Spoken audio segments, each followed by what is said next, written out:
So I got me a tractor here. Engine's locked up tighter than Fort Knox, which is on account of it's been rode hard and put up wet, but you got to put a different engine in it. By the time it's done, it'll have triple power.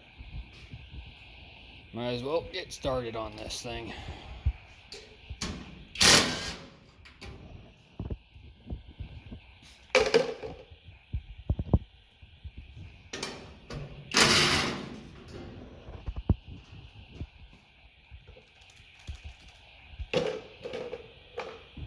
And take these upper panels off this Oliver here. You just take and push. Slide right off. I have a spring right here that slides in there. Depending on how corroded they are, they can be a pain to get on or off.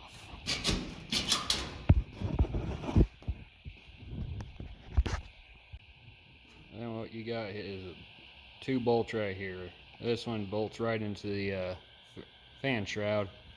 This one holds the whole hood on. Same way on both sides.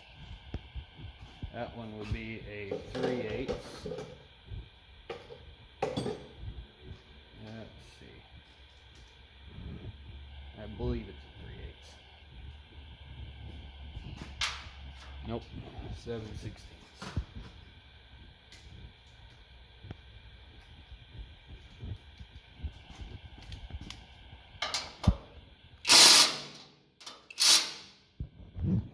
Maybe not. It would appear that somebody has swapped this one out with a metric bolt for some unknown reason. They did it to both sides, so stuck using hand tools because I don't have any metric sockets on me.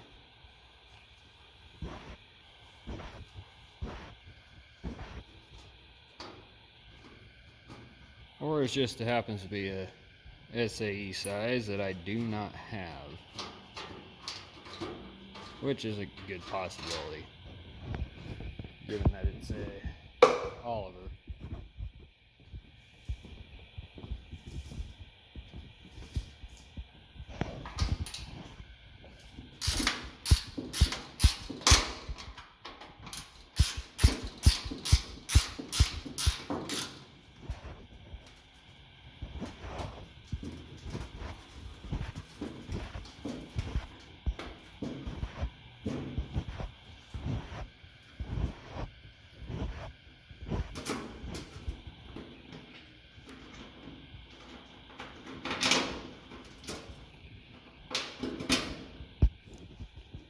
Alright, now back to the other side.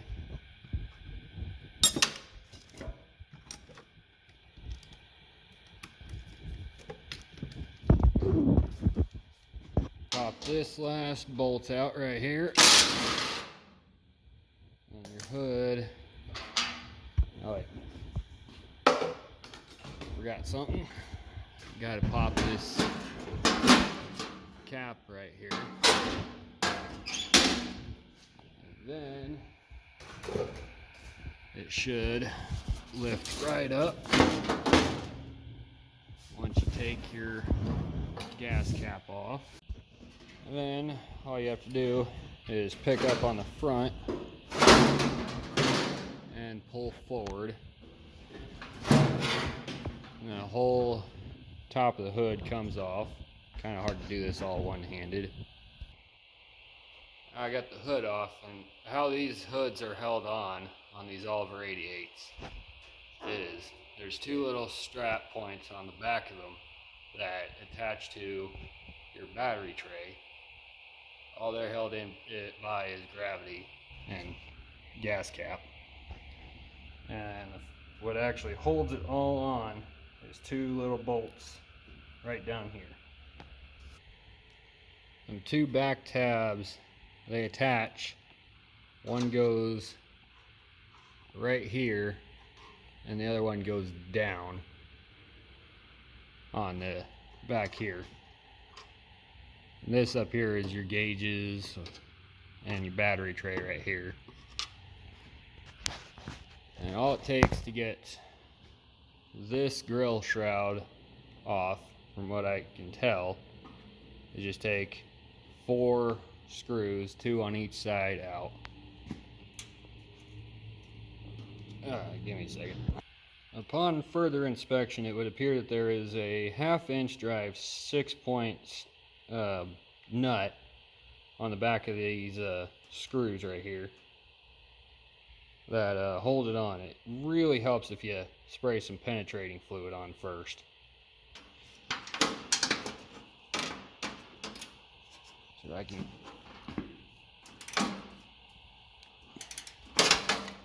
Okay, I broke that one loose. Got to get it 2-hand on this. So I got the top one out. Upon further inspection, in order to get the bottom one out, I'll have to remove the generator, possibly the power steering pump. Most likely going to have to take that out. And then on the other side, I'm going to have to take off oil bath air cleaner, which it never really served much purpose anyways. At least on this tractor it didn't. But that's got to come off in order to be able to get either top or bottom bolts off. So, you to take off your generator, provided you still have one. Amazingly, this one still worked on a 6-volt system. I've never seen a working generator on one of these tractors in my entire life. Usually by the time they get to around my time, they're all shot. You just got to take these 2 wires out. Now, if you're 12-volt 1-wire GM swapping, it doesn't really make too much of a difference on which way, whether you keep track of where these wires go or not. But if you're using the exact same setup for ignition, you're going to want to make sure you keep track of where everything went. Mainly whether you kept your hot and your ground, which side they went on. Which, if they don't, they only really work one way, from my understanding about how electrical systems work. It just helps to remember it. Also, another easy way just not to lose your stuff, or lose your screws and little bits, is put them back on your regulator. Just don't. It helps if you have concrete, plywood, cardboard, just something underneath your piece of equipment that'll make it easy to find any nuts and bolts that you drop on the off chance that you do. And there is a bolt right here underneath the generator, and a bolt right there that goes into the timing case. And this here is your slack adjuster. Fun fact about this little cap here, that's how you oil your generator to make sure the bearings stay good. All you gotta do to take it off is just loosen your tensioner bolt right here, and just give it a couple whacks and shove it back. Your belt should just about fall off. And once you got all the tension released off of it, sometimes it might be sticky, like this old belt right here on this thing. And all you gotta do after that is just take those 2 bottom bolts out.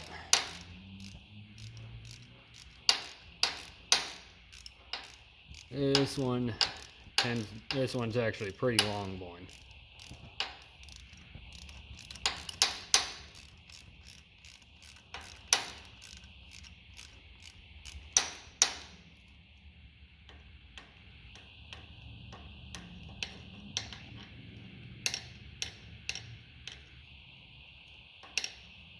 Another way to make sure you don't lose any bolts if you're putting everything back to how it came out factory is once you get it taken out, or once you get your generator taken out, you make sure you put all your nuts and bolts back where they came from.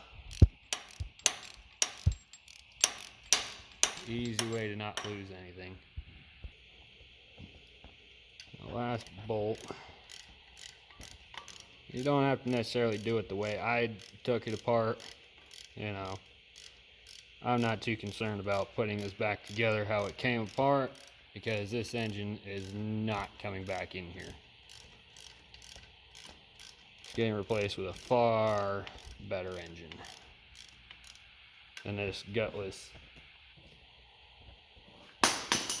40 horse Waukesha. Oops. Apparently I just dropped a bolt out of that. Oops. Oh yeah, and there is a spacer that goes between your crank bolt and your front mounting tab on your generator.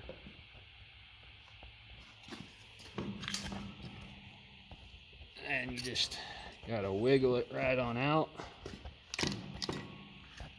and boom, you have yourself a generator. Ain't really good for a whole much. If you're going for classic build, if you're going for a classic tractor, just restoration, they're worth keeping around, but outside of that, they ain't good for much this day and age. 6-volt batteries are expensive and hard to come by. And next, you got to take your power steering pump off, provided that you had a tractor equipped with it, because some of these did not. Give me a minute to figure out how this thing comes off. Yeah. There is 2 bolts, 2 9/16 bolts that hold this power steering pump on. They mount up to the water neck that goes into the radiator. There's one there and one right back here. This one back here is your slack adjuster to tension the belt that this unit is powered by.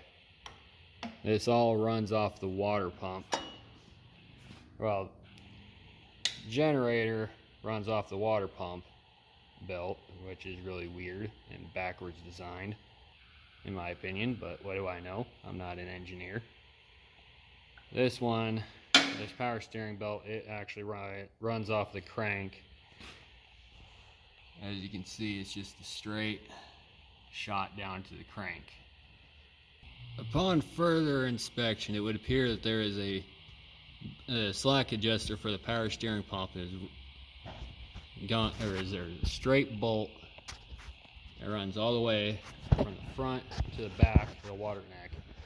You're going to have to get a 9/16 wrench, provided that you actually have the factory hardware on the back of it, so that way you can get to it. Otherwise it'll just spin the whole time. It would appear that there is a bolt, a straight through bolt for the pivot point as well. I thought it was actually a stud, but apparently it is not. That is my bad. Now what would most likely make it easier to get this bolt out right here for your power steering pump would be to take your air filter off right here. There is 2 bolts, one right there and one farther down. Oh, right there, right underneath the governor. This whole setup rods and spring right here is your governor. But what would make it easier and cleaner to take this air cleaner off is drain the oil out of it. Drain the oil, water, whatever so happens to be in there into a drain pan. And this is usually 9 times out of 10 this is a two-handed operation, because it is just sometimes they fall off, and so you need one hand to catch it when it falls off. There's your bolt, that your hand screw bolt, and you just pop this little clamp off.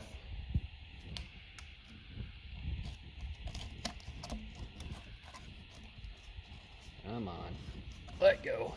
There it goes. For some reason it's not wanting to let go.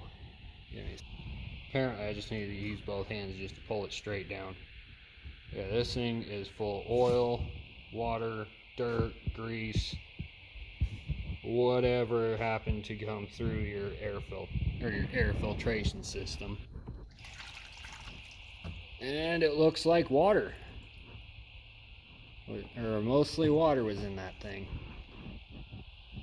Yeah, it's just full of nasty stuff. There is a line in this that tells you how full you're supposed to have it if you ever do run an air bath oil filter.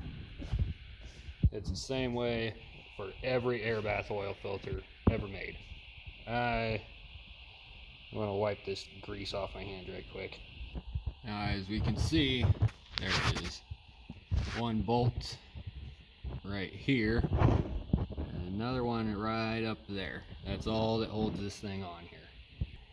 I have gotten the air cleaner off.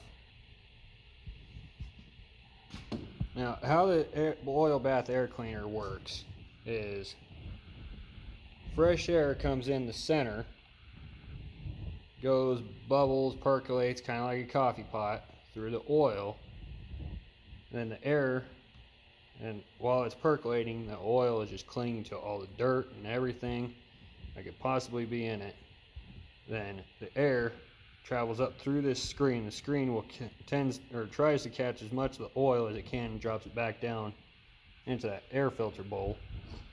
Then it comes out this tube, or this hose, right into your carburetor. That bit of oil, never going to hurt it. It's actually good for the pistons and your valves and all the internals. Get a little bit of oil with it.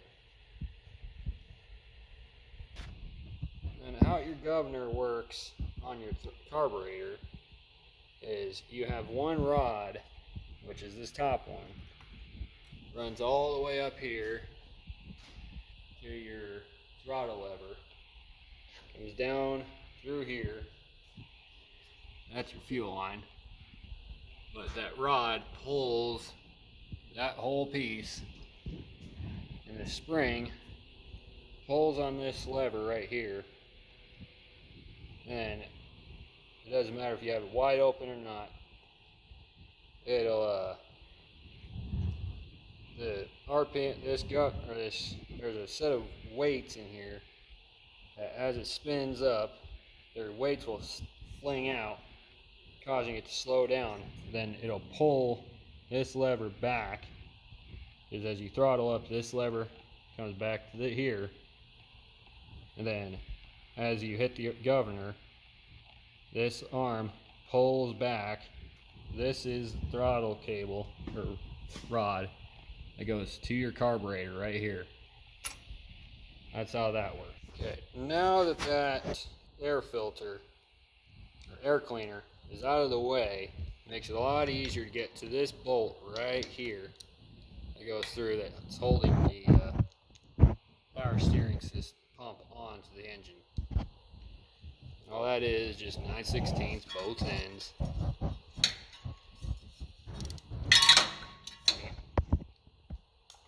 What you need to do, or what this one requires, is open end over here.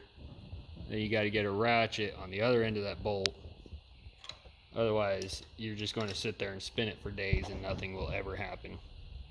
And then once you've gotten both bolts out, it'll just slide right off. This here is your oil reservoir that feeds the whole system.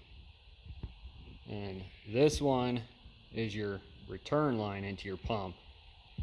That one right there is your feed line that powers your power steering gearbox hydraulic setup right there. Now, if you want to make it easier to get your grill shroud off your 88, all you got to do is take the fan off now that you've got it stripped down to this point, or don't if you don't want to. Fine either way. If you got a buddy, you can, with a swivel and an impact, you can run from the other side down into here to get that off. But all it holds this on is 4 half-inch bolts, and you pop those off, and it should come loose. Now, if you're planning on reusing your fan, just remember is that there is a set of shims right in here, and it is not a piloted center that holds this fan on with these shims. The only way to get the center of this fan piloted is you have to take all those shims off. And the reason that they are on this fan is because of the power steering pump, which not all of these 88s had power steering. So it's kind of just a universal setup between all 88s. It's just that certain ones came with a power steering setup.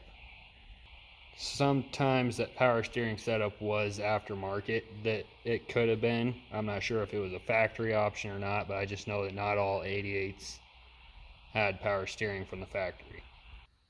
And you'll see that this fan came with 3 shims to get it far enough away from that belt that is currently stuck on the shroud. But once you get that off, you can take this pulley off, and I believe all that it requires is just popping it with a pry bar. You know, just do that. I'm not taking it off because I don't need to in this instance, so I'll go back to trying to get the rest of the bottom 2 bolts out of this hood off. It would appear that all but 3 came out easily, but one of them I had to completely grind the head off with my die grinder just to get it off there. It was seized on tight. So, well, good thing I wasn't planning on putting them bolts back in there anyways. I was going to put in nice hex head bolts, so that way, you know, you can actually work on it in the future. Well, it would appear that I'm missing some stuff. Okay, so in order to get them yellow pieces out, I had to use a bit of abusive persuasion due to the fact that this washer has been tweaked for a long time, and it will not allow me to grab a hold of this bolt without rounding it off. So now I'm going to try and get the rest of that bolt out, which it is a 7/16. It probably also helps to spray it with some penetrating oil. One second. Upon further inspection, I managed to get the grill out of it. There ain't nothing there. That I'm going to straighten out once this is all running and operating. Upon further inspection, it would appear that this was spot welded to this frame right here. Apparently all I got to do is just wiggle it enough and it'll come off. Now, in order to get this off and the radiator, there is one bolt back here and one bolt right there. The only way you get access to the front ones is you have to take that yellow part of the grill out. And in order to take this off, you have to disconnect the hoses and all that, but you have to drain it, and this here is a petcock for draining your antifreeze. So I need to find a bucket, and oftentimes this petcock will end up getting filled full of dirt and whatnot, so you're probably going to have to clean it out prior to opening it. You can just spray whatever you want in there, it doesn't really make too much of a difference. But you gotta turn it, righty-tighty, lefty-loosey. It's kind of self-explanatory. And then if it breaks, or if this wing breaks off this pipe, all you gotta do is grab the pipe with a pair of pliers, and then it'll turn for you. You see, open the petcock and it starts draining. The more you open it, the faster it will drain. And also, what I recommend doing is popping the radiator cap off of it. That way it allows it to breathe and it's not trying to chug, You've ever dealt with one of these systems trying to chug air past the flow, it's kind of annoying.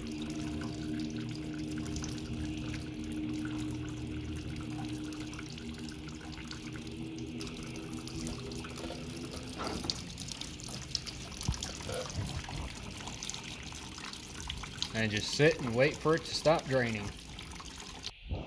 And once you have it all drained out, what you need to do is take your hose clamp off, and your hose, it's going to be stuck on there. What I always do to break the seal that's always on these hoses is just grab it with a pair of channel locks and work it back and forth, and then it's free. Just got to do the same on the bottom right there. Apparently there's a little bit more left in there. And all you got to do is just take the hose clamp off.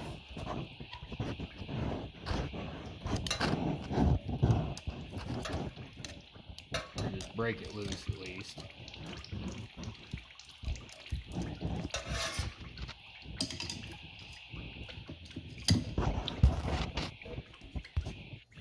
Slide it up.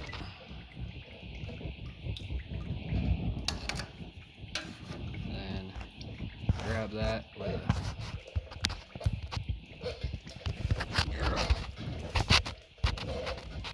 sometimes it's just a pain to get off of there.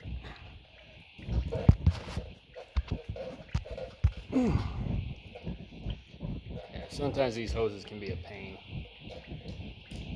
One thing you always want to do when you're pulling an engine is you want to drain, or you want to replace your heater hoses or your radiator hoses. Always replace those. If not, you could have one rupture and it bites you in the rear when you're out in the middle of a field or something. I'm going to try and figure out how to get this one off. Bit more stuck on there than I thought it was. And once you got all your hoses broke free, antifreeze drained, take your 9/16 wrench and just start working the 2 bolts per side loose. I forgot to mention there's also 1 bolt on each side of this Oliver tag. Once you got that out, the whole thing should just fall right off. Then once you take those off, there's a little plate that covers across here. That's not attached to that grill setup at all. Also, once you remove them 4 bolts on the outside of that housing right there, the radiator just comes free from it. So there's no, the radiator's not bolted to the little mounts. Radiator's not bolted to these little mounts right here.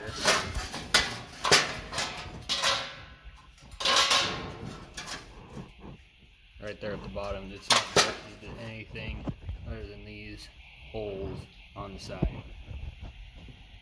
Once you got down to that point, you should have something that looks pretty similar to this. Now all you're left with here is your steering shaft right there, and this here is your steering box. And we can't, alright, there's just one bolt there and one right there. That should be all that holds the lid on, and then you, from that point you can inspect your steering gears if you so choose to. Personally, if I were to do this over, I would start by cleaning every single bit of dried up grease off this thing, just to make it a little bit easier to work on. And I think that is where I am going to leave this video for today. I will be continuing, put more videos up as I progress.